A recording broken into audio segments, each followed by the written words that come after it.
اعوذ باللہ من الشیطان الرجیم بسم اللہ الرحمن الرحیم الذین یؤمنون بالغیب ویقیمون الصلاة ومما رزقناہم ينفقون۔ صدق اللہ العظیم۔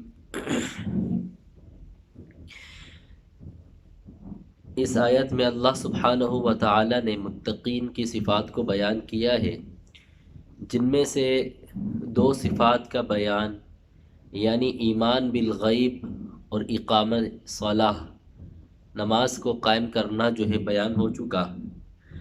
آج کے درس میں انشاءاللہ میں تیسری جو صفت ہے اس کو بیان کروں گا۔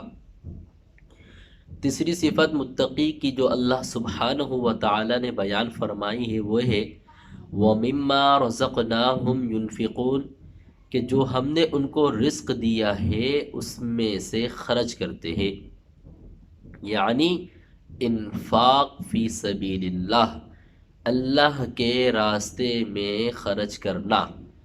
اللہ کے راستے میں خرچ کرنا دو طرح سے ہوتا ہے۔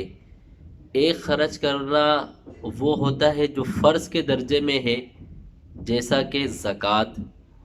اب زکوٰۃ جو ہے وہ ہر کسی پر فرض نہیں ہوتی، بلکہ جو شخص نصاب کا مالک ہو، جو خاتون نصاب کی مالکہ ہو، اس پر سالانہ ہر سال جو ہے کل مال کی جو ہے زکوٰۃ نکالنا اس پر فرض ہوتا ہے، یعنی 2.5%، 40واں حصہ جسے ہم کہتے ہیں 2.5% وہ نکالنا فرض ہوتا ہے۔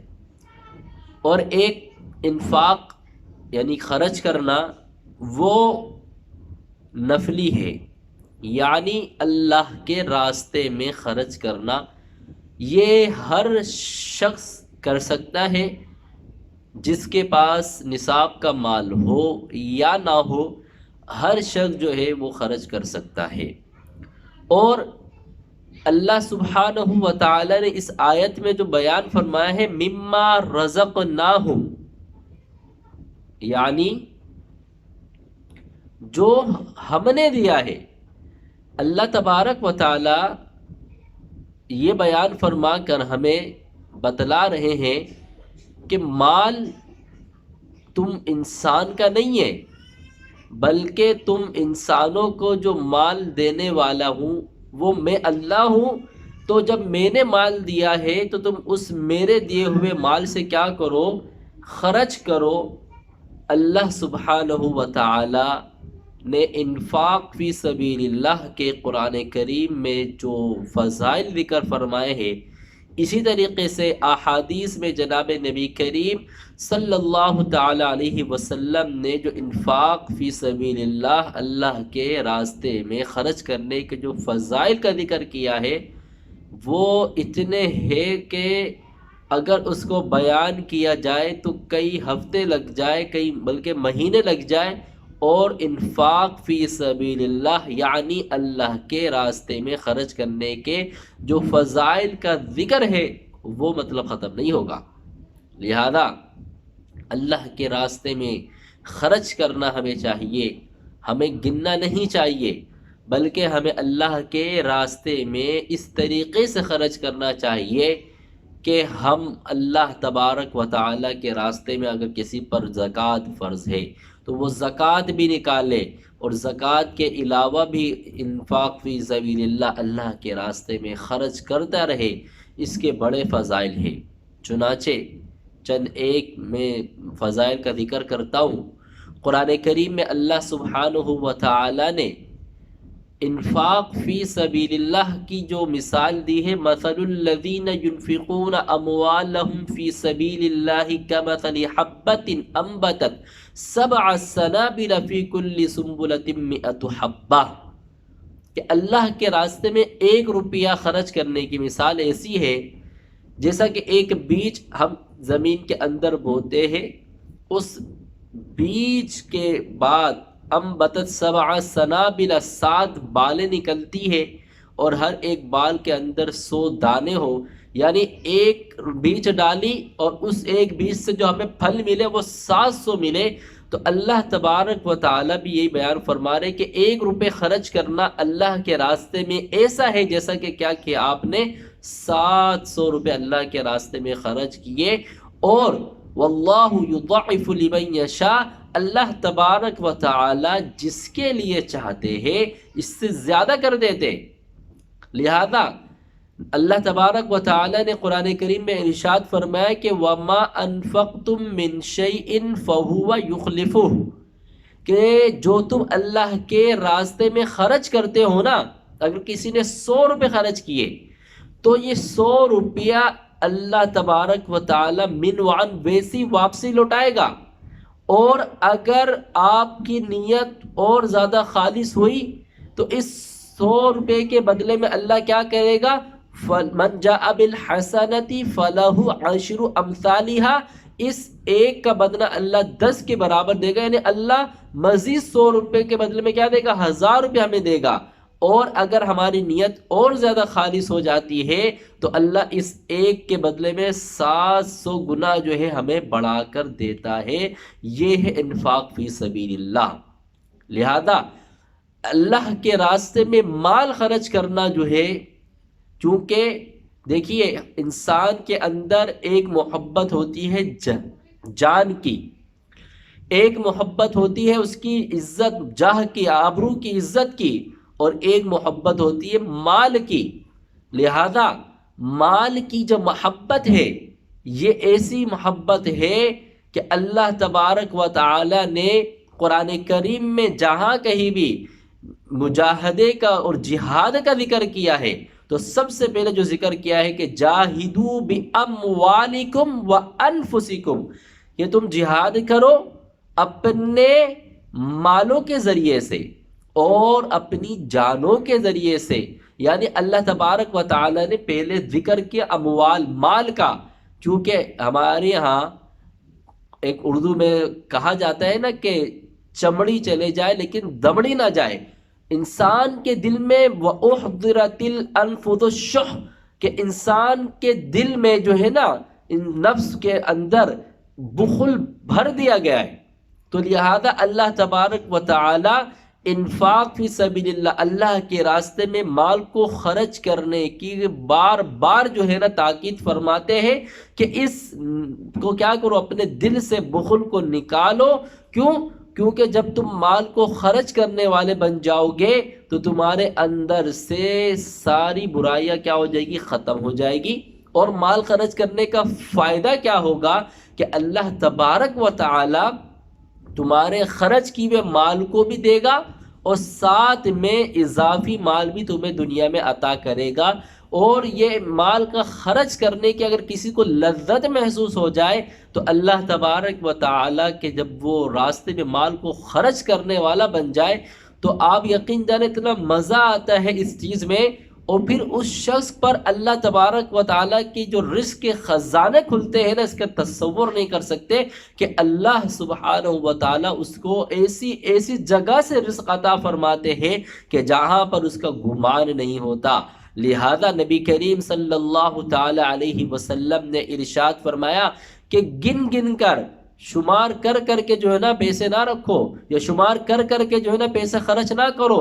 اگر تم گن گن کے پیسے خرچ کرو گے تو اللہ تبارک و تعالیٰ بھی کیا کر گن کے دے گا. ام سلمہ رضی اللہ تعالیٰ عنہ سے آپ علیہ السلام نے فرمایا کہ گن گن کر پیسے مت خرچ کریے ورنہ اللہ تبارک و تعالیٰ بھی آپ کو گن گن کر عطا فرمائیں گے. لا توکی یوکا علیکی، پہلے زمانے میں، آج بھی جو دادی اماں ہوتی ہیں ایک پوٹلی ہوتی ہے جس کے اوپر سے جو ہے وہ باندھتی ہے، تو وہ اللہ کے نبی صلی اللہ علیہ وسلم نے فرمایا کہ اس پوٹلی کی جو منہ ہوتا ہے اس کو بند مت کرو ورنہ اللہ تبارک و تعالی بھی کیا کر دے گا؟ آپ پر رزق کی کیا کر دے گا؟ پوٹلی کو بند کر دے گا.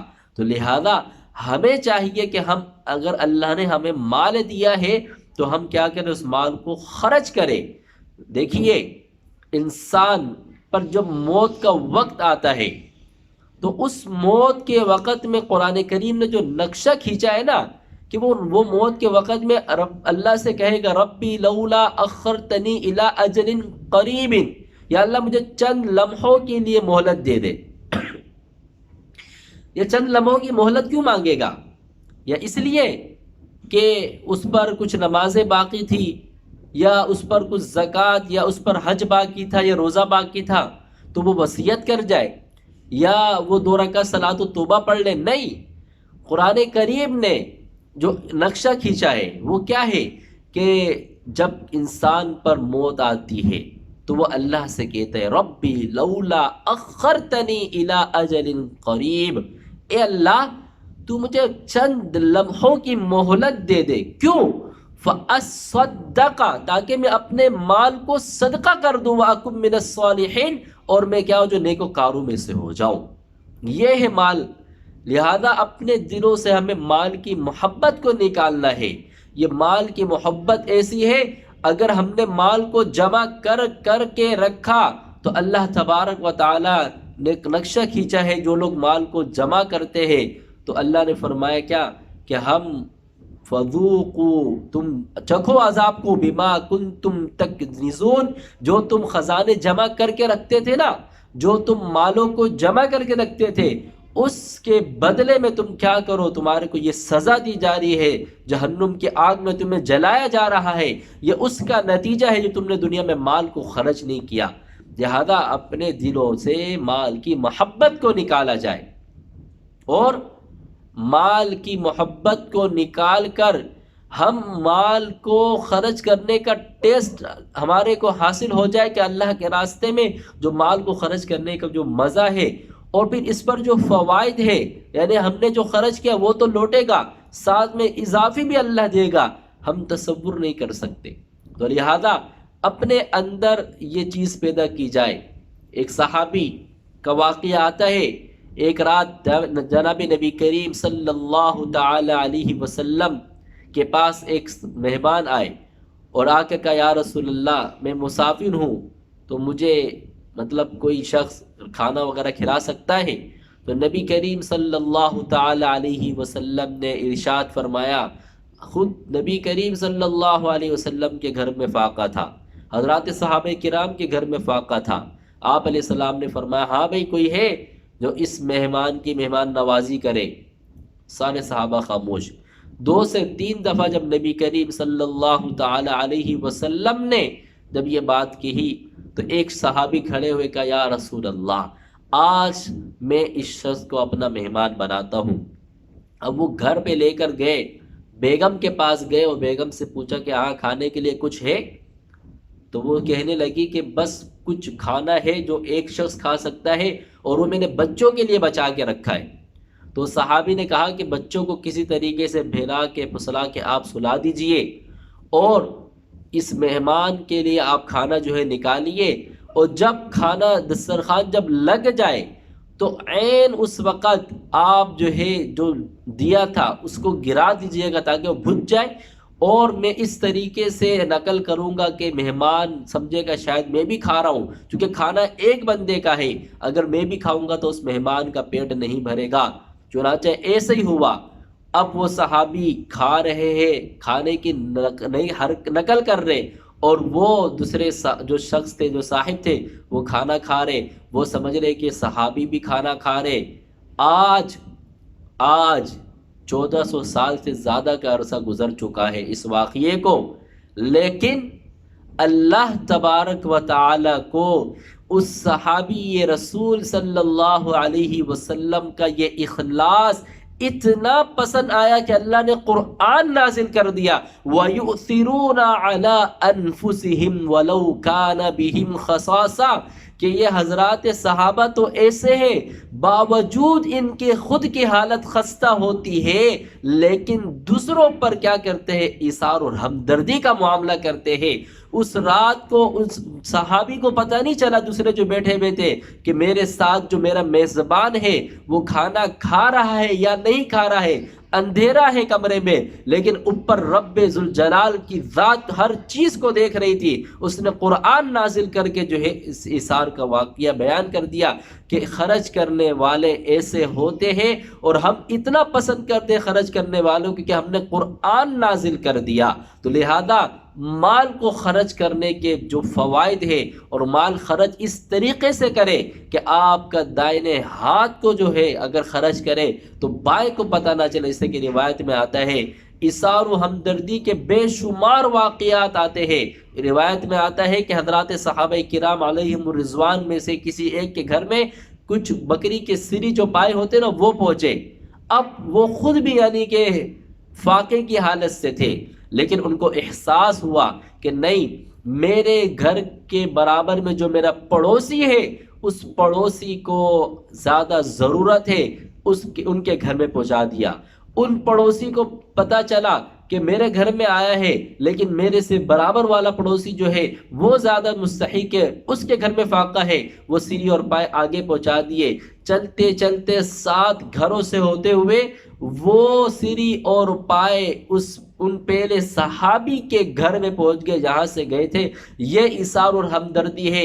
آج افسوس سے کہنا پڑتا ہے کہ مسلمان ہو کر بھی ہم جان بوجھ سے اپنے پڑوسیوں کو ایذا پہنچاتے ہیں، بجائے یہ کہ ہم اس کے راحت کا، آسانی کا ذریعہ بنے۔ شریعت کی تو تعلیم یہ تھی کہ اگر آپ کے گھر میں سالن بنے تو اپنے شوربے کو زیادہ کر دو، تاکہ آپ کے پڑوسی میں بھی اگر کوئی فاقے سے ہو تو آپ اس کو سالن پیش کر سکو۔ شریعت کی تعلیم تو یہ ہے کہ اگر آپ کے گھر میں کچھ اچھا پھل آیا اور آپ کے پڑوسی میں بیچارے کی حالات خستہ ہے تو آپ اس چھلکے کو جو آپ فروٹ کھا رہے، پھل کھا رہے، باہر نہ پھینکے۔ کیوں؟ کہیں ایسا نہ ہو کہ پڑوسی کے بچے اس کو دیکھ کر ان کے دل میں تکلیف ہو۔ تو شریعت کی تو تعلیم یہ تھی، لیکن آج افسوس سے کہنے پڑتا ہے کہ ہم دوسروں کو تکلیف پہنچانے کے لیے کوئی کسر ہی نہیں چھوڑتے، جبھی تو آج ہماری حالات اتنی خستہ سے خستہ ہے۔ لہذا انفاق فی سبیل اللہ کے بڑے فوائد ہیں۔ جہاں پر فوائد ہے وہاں پر اس مال کو جمع کرنے کے نقصانات بھی بہت ہیں، تو لہذا اس مال کو جمع کر کے نہ رکھا جائے۔ اگر اللہ نے مال دیا ہے تو اس میں سب سے پہلے اپنے گھر والوں سے شروع کرے۔ اگر زکوٰۃ ہے تو اصول اور فروع یعنی ماں باپ اور اولاد کے علاوہ بہن بھائیوں کو دے، اور اگر اس کے علاوہ ہے تو اپنے گھر والوں سے کرے۔ آج ہم مساجد اور مدارس کو بنانے کے لیے ہم سمجھتے ہیں بڑا ثواب ہے، لیکن ہمارے اپنے خاندان میں کچھ لوگ ایسے ہوتے ہیں جو بیچارے مجبور ہوتے ہیں، پریشان حال ہوتے ہیں، لیکن ہم ان پہ خرچ کرنے کو ثواب نہیں سمجھ رہے ہوتے۔ حالانکہ حکم شریعت اور تعلیم شریعت یہ ہے کہ اگر آپ نے اپنے رشتہ داروں پر مال کو صدقہ خیرات کیا، آپ کو اللہ تبارک و تعالی 2 اجر عطا فرمائیں گے۔ ایک اجر مال کے خرچ کرنے کا اور دوسرا صلہ رحمی کا۔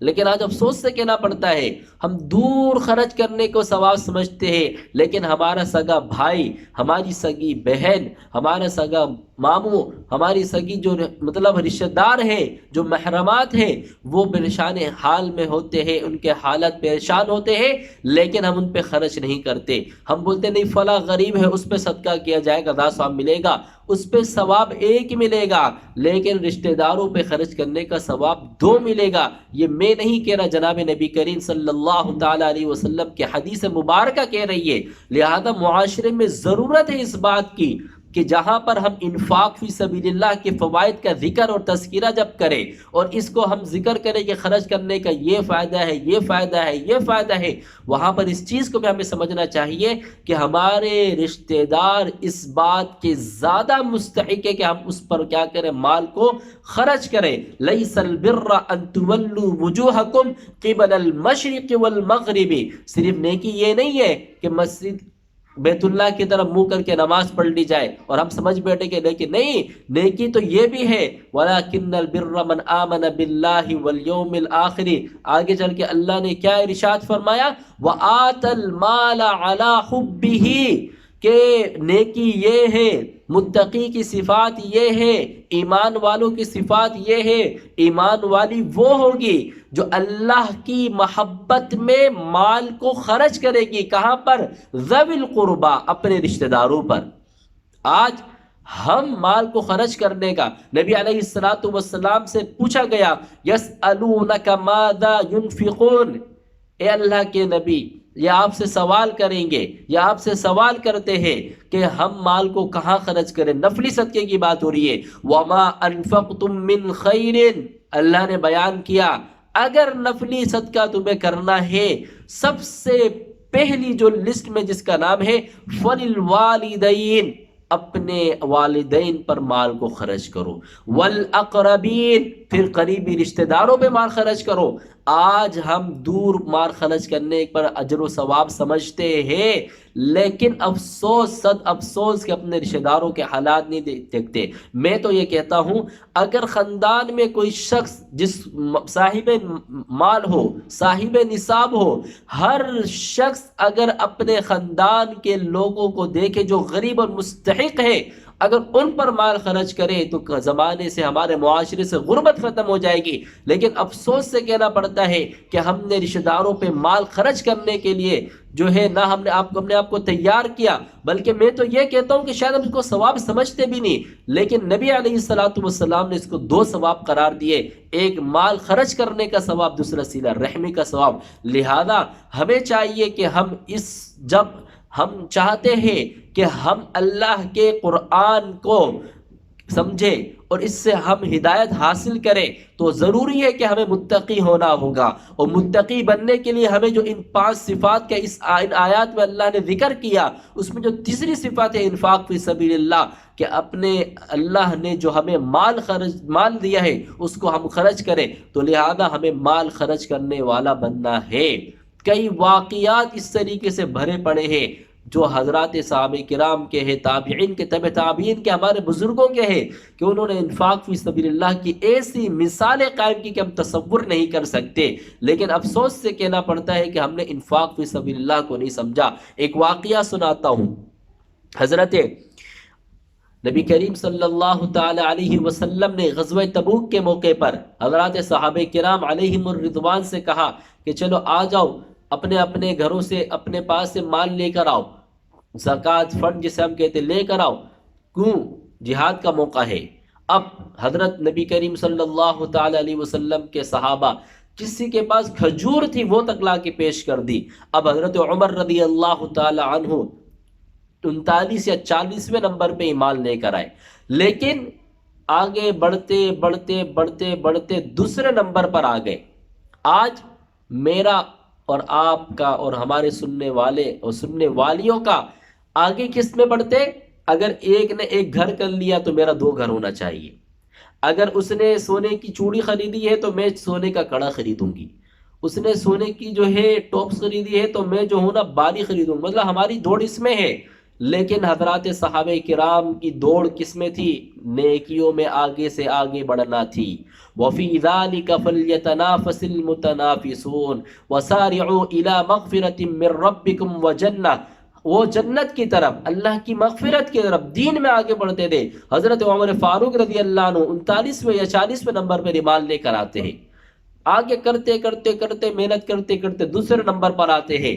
اب تبوک کا موقع آیا، حضرت عمر رضی اللہ تعالیٰ عنہ کے پاس مال کی کثرت تھی، جناب صدیق اکبر رضی اللہ تعالیٰ عنہ کے پاس اس وقت مال کی اتنی کثرت نہیں تھی۔ حضرت عمر رضی اللہ تعالیٰ عنہ نے کہا آج موقع ہے کہ آج میں مال زیادہ لے کر آؤں گا اور آج میں ابو بکر صدیق رضی اللہ تعالیٰ عنہ کے نمبر 1 میں چلا جاؤں گا۔ لیکن حضرت ابو بکر صدیق رضی اللہ تعالیٰ عنہ کی جو قربانیاں اسلام کے لیے ہے، صدیق، انہوں نے سب سے پہلے نبی علیہ السلام کی مردوں میں نبوت اور رسالت کی تصدیق کی۔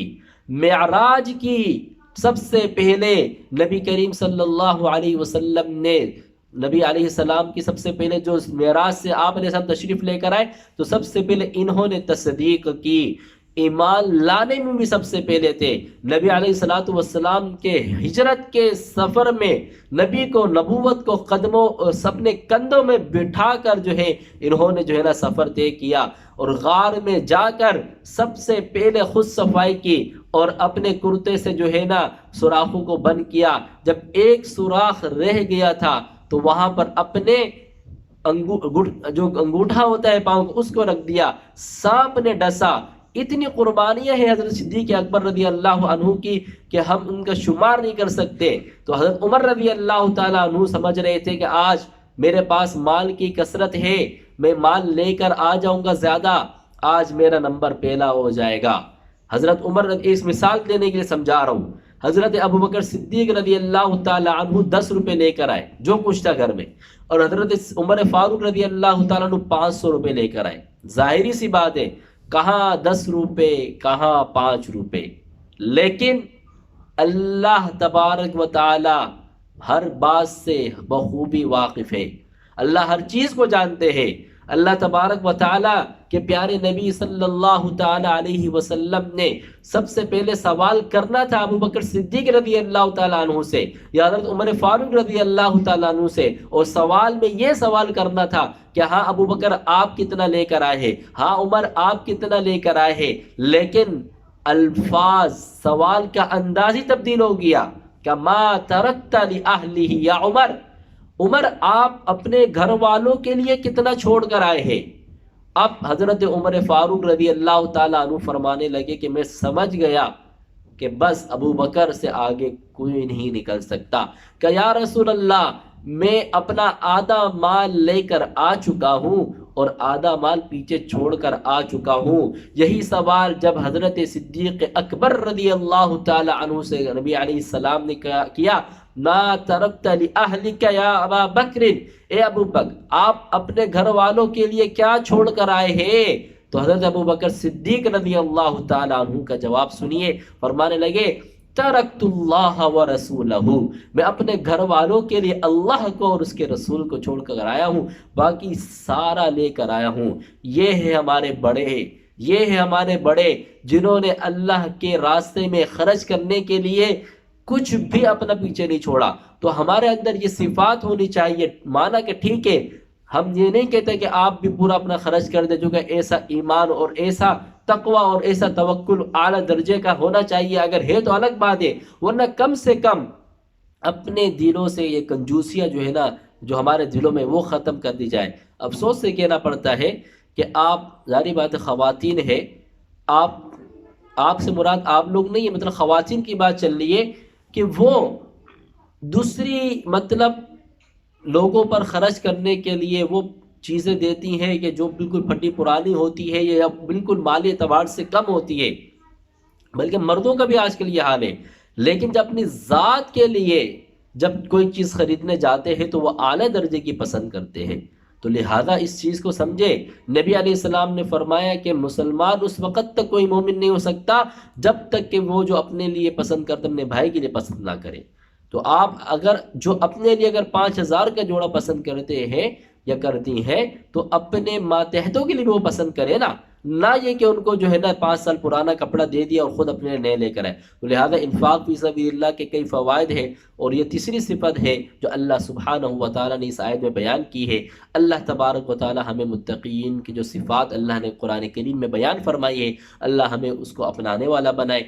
اللہ تبارک و تعالیٰ ہمیں جو ہے قرآن کریم کے اس جو ہم درس قرآن ہے اس پر ہم جو آ کے سنتے ہیں اس پر ہمیں عمل کرنے کی، آگے تک پہنچانے کی توفیق عطا فرمائے، اور آئندہ جو ہے جو آیات آ رہی ہے انشاءاللہ اس میں مزید میں انشاءاللہ بیان کروں گا۔ اللہ تبارک و تعالیٰ پورے قرآن کی تفسیر کو، پورے قرآن کریم کی تفسیر کو مجھے بار بار بیان کرنے کی، آپ حضرات کو سننے کی، آگے تک پہنچانے کی، مجھے بھی عمل کرنے کی، آپ حضرات خواتین مرد کو عمل کرنے کی توفیق عطا فرمائے۔ وآخر دعوانا ان الحمدللہ رب العالمین۔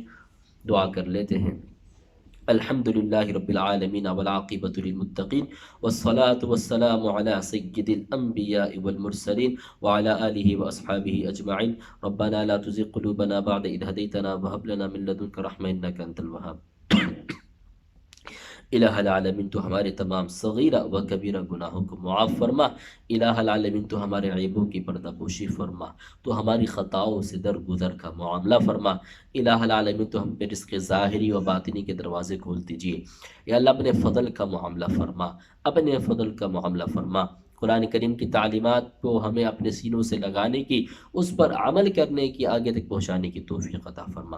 الہ العالمین جتنے مسلمان بیمار ہیں ان سب کو شفائے ظاہری و باطنی عطا فرما۔ اللہ ہماری دعاؤں کو اپنے بارگاہ میں جناب نبی کریم صلی اللہ علیہ وسلم کے وسیلے ان کے توسل سے قبول منظور فرما۔ وصلی اللہ تعالی علی خیر خلقہ سیدنا و مولانا و حبیبنا و طبیبنا محمد وعلی آلہ وصحبہ اجمعین آمین برحمتک یا ارحم الراحمین۔